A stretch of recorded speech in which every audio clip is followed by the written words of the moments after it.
भैया बहनों, आज पर्यावरण विषय में हम पाठ एक बचपन की यादें इसका अध्ययन करेंगे। सुनीता नामक एक बालिका है। वो अपने मामा जी के घर जाती है और वहाँ पर नानी जी से क्या बातचीत होती है, वो उनके बचपन के बारे में क्या क्या बताती है, इस पाठ में इसका उल्लेख किया गया है। हम पाठ का अध्ययन करेंगे। ननिहाल में, ननिहाल का मतलब होता है नाना और नानी का घर। नाना नानी का घर ननिहाल कहलाता है। ननिहाल में सुनीता गर्मी की छुट्टियां मनाने अपने मामा जी के घर गई। मामा जी का लड़का अंकुर और सुनीता हम उम्र हैं। हम उम्र का मतलब समान उम्र के हैं। समान उम्र के हैं। सुनीता की मौसी के पास सुनीता की मौसी के पास के ही गांव में रहती है। सुनीता मौसी जो है गांव में, पास के गांव में ही रहती है। उनकी बड़ी लड़की अनीता भी छुट्टियां मनाने अपने ननिहाल आई है। सब बच्चे बहुत खुश हैं। नानी जी प्यार से उन्हें रोज़ आम खाने के लिए देती है। आप भी कहीं नानी जी के यहाँ जाते हैं तो नानी जी प्यार से हमको नई नई चीज़ें खिलाती है। कोई रबड़ी खिलाती है, कोई खीर खिलाती है नानी जी को, और सबको खाना नानी जी के हाथ का बहुत अच्छा लगता है। अब माँ के बचपन के बारे में नानी जी बता रही है। नानी जी कह रही है, अनीता, आज मैं अचार बनाऊंगी और तुम्हें भी सिखाऊंगी। तुम्हारी माँ को भी मैंने ही सिखाया है। अनीता कहती है, हाँ नानी जी, माँ अचार बहुत अच्छा बनाती है। पड़ोस वाली चाची भी माँ को अचार बनाने के लिए बुलाती है। नानी जी, आपने माँ को और क्या क्या सिखाया? अब नानी जी से पूछ रही हो, माँ को आपने क्या क्या सिखाया? नानी जी कहती है, बेटा, तुम्हारी माँ जब छोटी थी तब उन्हें खेलना पढ़ना बहुत अच्छा लगता था। तब मैं उन्हें ज़्यादा काम नहीं बताती थी, लेकिन जैसे जैसे वह बड़ी होती गई मैंने तुम्हारी माँ, मामा व मौसी से घर के कामों में मदद लेना बंद कर दिया।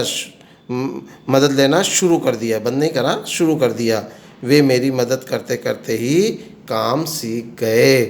यानी मैंने उनको, मामा का मतलब माँ के भाई, मौसी को माँ की बहन, और माँ, इन सबको मैंने थोड़ा थोड़ा काम बताती थी, काम में उसकी मदद लेती थी, और काम में मदद लेती थी, वहाँ काम में मदद करती थी तो धीरे धीरे काम करना सीख गई। अनीता कहती है, नानी जी, माँ तो मुझे हमेशा पढ़ने के लिए कहती है, आप भी ऐसा ही करती थी क्या? नानी जी कहती है, हाँ बेटा, लेकिन तब हम पढ़ाई का इतना महत्व नहीं जानते थे। फिर भी समय समय पर मैं सभी बच्चों को पढ़ने के लिए कहती थी। हमारे समय में पढ़ाई का इतना महत्व नहीं था। आज के समय में पढ़ाई का बहुत महत्व है। अगर आज के समय में अगर हमने पढ़ाई नहीं की तो हम पिछड़ जाएंगे। ठीक है, इसलिए आज के समय में तो पढ़ाई बहुत ज़रूरी है, इसलिए हमें पढ़ाई में विशेष ध्यान देना ही चाहिए। अनीता कहती, नानी जी, आपने और माँ ने कहाँ तक पढ़ाई की? आपने और माँ ने कहाँ तक पढ़ाई की? तो नानी जी कहती है, बेटा, मैंने तो 5वीं तक की पढ़ाई की है। हमारे समय में आगे पढ़ने के लिए दूसरे गांव जाना पड़ता था, फिर घर व खेत का काम भी करना पड़ता था। लेकिन तुम्हारी माँ पढ़ने में होशियार थी। वह पढ़ने के साथ बाजार के काम भी कर लेती थी। यानी हमारे समय में तो क्या है कि गांव में आगे स्कूल नहीं होते थे, तो हमें दूसरी जगह पढ़ने जाना पड़ता था, गांव से बाहर जाना पड़ता था, शहर में जाना पड़ता था। और उस समय हम वहाँ इतनी दूर नहीं जा पाते थे, क्योंकि हमारे को उस समय साधन भी नहीं थे, उस समय सड़कें भी नहीं थी, है ना। और फिर हमारे उस समय तो घर का काम, खेती का काम सब हमको करना पड़ता था, इसलिए हमने पढ़ाई नहीं की। लेकिन मम्मी ने ज़रूर पढ़ाई की है, वो पढ़ाई में होशियार भी थी। इतने में सुनीता फ़ोटो की एल्बम लेकर आ गई और सभी फ़ोटो देखने लग गए। फ़ोटो की एल्बम, एल्बम का मतलब जिस फाइल में हम सारे फ़ोटो लगाते हैं याददाश्त के लिए, है ना, तो वो याददाश्त के लिए जो फ़ोटो सारे लगाते हैं वो फ़ोटो जिसमें लगाए जाते हैं वो एल्बम कहलाती है। अब ये फ़ोटो देखो, ये नाना जी नानी जी फ़ोटो में देखा है, चित्र दे रखा है, नाना जी नानी जी सब बच्चे बैठे हुए हैं और सब बच्चे बैठे हुए हैं, तो और सब बच्चे बैठे हुए हैं और क्या देख रहे हैं, एक फ़ोटो की एल्बम देख रहे हैं, पुराने फ़ोटो की एल्बम देखकर अपनी यादों को ताज़ा कर रहे हैं। सुनीता कह रही है, नानी जी मेरी माँ ने तो फूल वाली फ्रॉक पहनी है, यह कितनी सुंदर है। आपने भी सितारे वाली साड़ी पहनी है, ये फ़ोटो कब खिंचवाया था।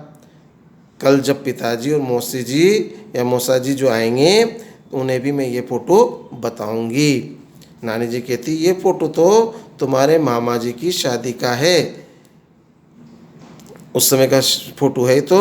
और इस तरह सभी एल्बम देखकर पुरानी ताज़े यादें ताज़ी करने लग गए। अब सोचो और बताओ, आपका ननियाल कहाँ है। आपका ननियाल जहाँ आपके नाना जी नानी जी रहते हैं वो आपका ननियाल है, वो कहाँ पर है। अपने मम्मी से पापा से पूछ के इसमें लिखना, या आपको याद हो तो आप लिखना, ठीक है ना। आपके मामा जी और माँ में क्या रिश्ता है। आपके मामा जी और माँ में क्या रिश्ता है, यानी आपके मामा जी और माँ दोनों आपस में रिश्ता है भाई बहन का। दोनों आपस में कौन है, आपस में भाई बहन का रिश्ता है, रिश्ता भाई बहन का कहलाता है ऐसा। आपके ननियाल में कौन कौन रहते हैं। अब ननियाल में कौन कौन रहते हैं, नाना जी नानी जी मामा जी मामी जी उनके बच्चे सभी रहते हैं, है ना। तो आपके ननियाल में कौन कौन रहते हैं उसका भी उत्तर आपको इसमें लिखना है। आप अपने मामा की पत्नी को क्या कहते हैं। मामा की पत्नी को मामी जी कहते हैं। मामा की पत्नी को क्या कहते हैं, मामी जी कहते हैं। आप ननियाल कब कब जाते हैं। अब ननियाल कब जाते हैं, ननियाल तो हम छुट्टियों में जाते हैं, जब पढ़ाई नहीं होती है, पढ़ाई की छुट्टियाँ लग जाती है, स्कूल की छुट्टियाँ लग जाती है तो हम जाते हैं, या फिर किसी कार्यक्रम में, फंक्शन में, शादी में, इसमें कार्यक्रमों में हम ननियाल जाते हैं। आपके पिताजी और मौसा जी का आपस में क्या रिश्ता है। पिताजी और मौसा जी, पिताजी मम्मी के पति और मौसा जी मौसी जी के पति, इसका मतलब दोनों में हम इस रिश्ते को कहते हैं साड़ू जी का रिश्ता। साड़ू साड़ू का रिश्ता कहलाता है, दोनों में पिताजी में और मौसा जी में साड़ू का रिश्ता कहलाता है। आपको ननियाल में सबसे अच्छा क्या लगता है। आपको क्या लगता है सबसे अच्छा ननियाल में। कोई को तो घूमना अच्छा लगता है, कोई को खेलना अच्छा लगता है, कोई के नानी जी के हाथ की रबड़ी खाना अच्छा लगता है। ऐसे आपको भी कुछ ना कुछ अच्छा लगता होगा, तो आपको ननियाल में क्या अच्छा लगता है वो आपको इसमें लिखना है, ठीक है। पता कीजिए और बताइए, आपके माँ और पिताजी ने किस किस कक्षा तक पढ़ाई की। आपकी मम्मी ने और पापा ने कहाँ कहाँ तक पढ़ाई की वो इसमें पूछकर लिखना, है ना। मम्मी पापा से पूछना और फिर लिखना। उन्हें पढ़ना कैसा लगता था, आप पूछना मम्मी पापा से कि आपको पढ़ना कैसा लगता था। मम्मी पापा कहेंगे हमें पढ़ना बहुत अच्छा लगता था, है ना। तो आपको भी पढ़ना बहुत अच्छा लगना चाहिए, ठीक है। माँ के भाई बहनों में से सबसे अधिक पढ़ाई किसने की और क्यों की। अब मम्मी से पूछना कि आप सब भाई बहन में सबसे ज़्यादा पढ़ाई किसने की, वो कहेगी उसने पढ़ाई की, उसने कम पढ़ाई की, वो तो पढ़ाई में तेज़ थी, मैं पढ़ाई में तेज़ थी, ऐसे कुछ कहेगी वो मम्मी, है ना। तो जिसने पढ़ाई ज़्यादा की उन्होंने क्यों की, तो उनसे कारण पूछना, किस कारण से उन्होंने पढ़ाई ज़्यादा की, और उस कारण का पता लगाना और उस कारण को अपने अंदर भी ग्रहण करना कि उन्होंने पढ़ाई किस प्रकार ज़्यादा की, किस तरीके से ज़्यादा की, वो हम भी सीखें और हम भी उसी तरीके से पढ़ाई ज़्यादा से ज़्यादा करें। अब आया पिताजी का ससुराल। पिताजी का ससुराल कौन सा होता है, यानी मम्मी का पियर। मम्मी का पियर पिताजी का ससुराल कहलाता है, ठीक है। मम्मी का पियर क्या होता है, आपके नाना नानी का घर मम्मी का पियर कहलाता है। आपके नाना नानी का घर मम्मी का पियर और पिताजी का ससुराल। अगले दिन सुनीता के माँ व पिताजी सुनीता को लेने आए। घर में बेटी और जमाई के आने पर नानी जी बहुत खुश थे, उनका अच्छे से स्वागत किया। अब यहाँ आया जमाई, जमाई आया ना। जमाई किसे कहते हैं, अपने पुत्री के पति को, अपनी पुत्री के पति को जमाई कहते हैं, ठीक है ना। सभी खाना खाने बैठे। मामा जी ने जमाई सा को मनुहार कर आम की मिठाई खिलाई, ठीक है। तब सुनीता के पिताजी ने भी कहा कि साला जी आपको भी मेरे हाथ से मिठाई खानी पड़ेगी। अब साला जी, उन्होंने क्या कहा, साला जी। साला जी का मतलब पत्नी के भाई को साला जी कहते हैं। क्या कहते हैं, पत्नी के भाई को साला जी कहते हैं। तो उन्होंने कहा कि आपको भी मेरे हाथ से, साला जी आपको भी मेरे हाथ से मिठाई खानी पड़ेगी। अगले दिन सुनीता भी अपने माता पिताजी के साथ वापस अपने घर आ गई, ठीक है। अभी देखो सब खाना खिला रहे हैं आपस में, ये जमाई जी भी और मामा जी को खाना खिला रहे हैं, ठीक है ना। इस प्रकार सब बैठ के, एक साथ बैठ के खाना खाते कि नहीं खाते। ये देखो नाना जी, नानी जी, मामा जी सभी बैठे हुए हैं और सब एक साथ खाना खाने का आनंद ले रहे हैं।